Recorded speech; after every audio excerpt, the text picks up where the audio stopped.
Thank you so much for having me. It's a pleasure to be here with you all. My name is Dr. David Rabin. I'm a board certified psychiatrist and neuroscientist and the uh, co-CEO and co-founder and co-inventor of Apollo Neuroscience.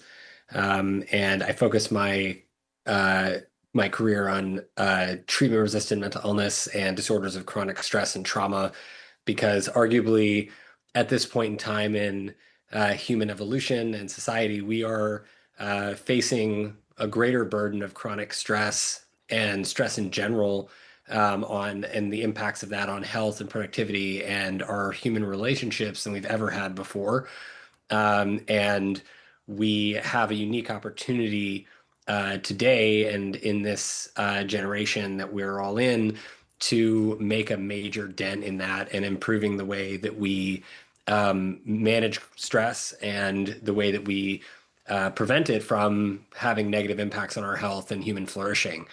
And so I think just briefly, I think it's undeniable that stress and overstimulation from our environment, whether that's too many pings or too many responsibilities or too much news, are impacting our sense of health and well-being.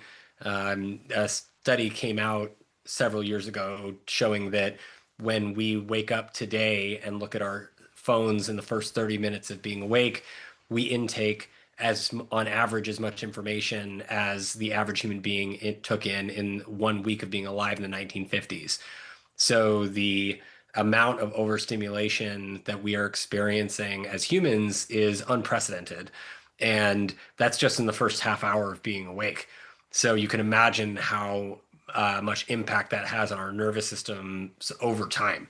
And um, the cost burden of chronic stress and the relationship, now in neuroscience, the relationship between stress and illness is undeniable.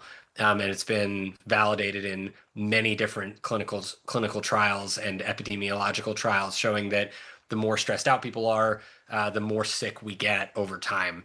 And this is something we can absolutely do something about.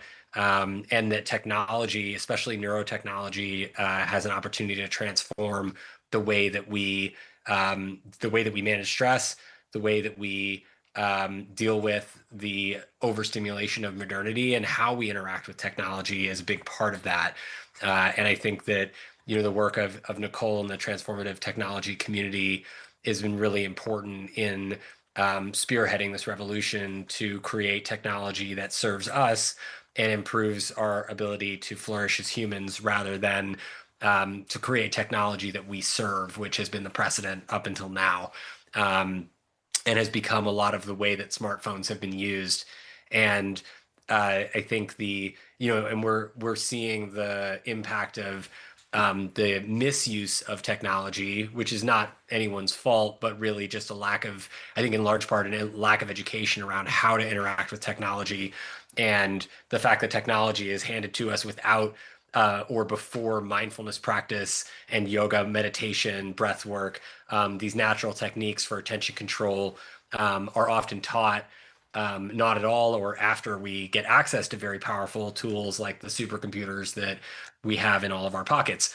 And that is a really important thing to note is that this is a brilliant device, and it's just that we don't necessarily use it correctly. And that's costing our society many billions of dollars a year in long-term health consequences due to chronic stress.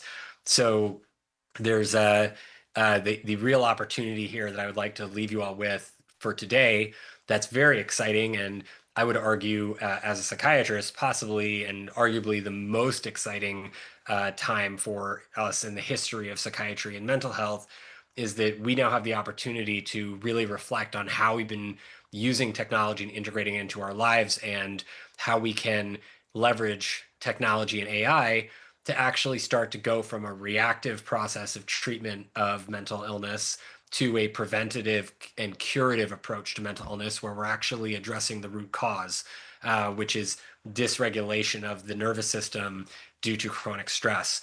And to really put that into concrete terms, I think what we're really talking about, which is something that I spend a lot of my time researching and lecturing on, is that in the next 10 years, the next decade of our lives that we're embarking on now, that we could see, and I think there's a good chance if we all work together on this, to see that we could potentially and will in certain cases develop technology-based cures for mental illness that have never existed before, and actually start to prevent the development of mental illness and prevent suicide and prevent many of the negative societal consequences that many of us have faced or know people who have faced, and help people address those challenges more effectively.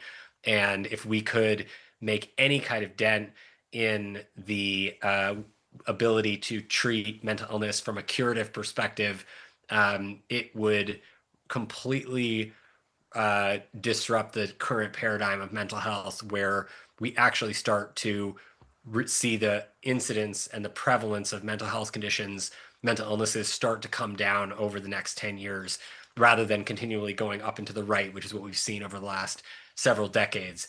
And from my standpoint, as a treating psychiatrist and my colleagues and the medical boards that we work with, nothing could be more exciting than the opportunity to use non-drug tools and technology and AI to do that. And these are some of our best tools in the toolbox to make that happen. And so I couldn't be more excited for the work that we're all doing together. And I'm honored to kick you off today. And thank you so much for having me. Thank you so much for coming and dialing in. We really appreciate it.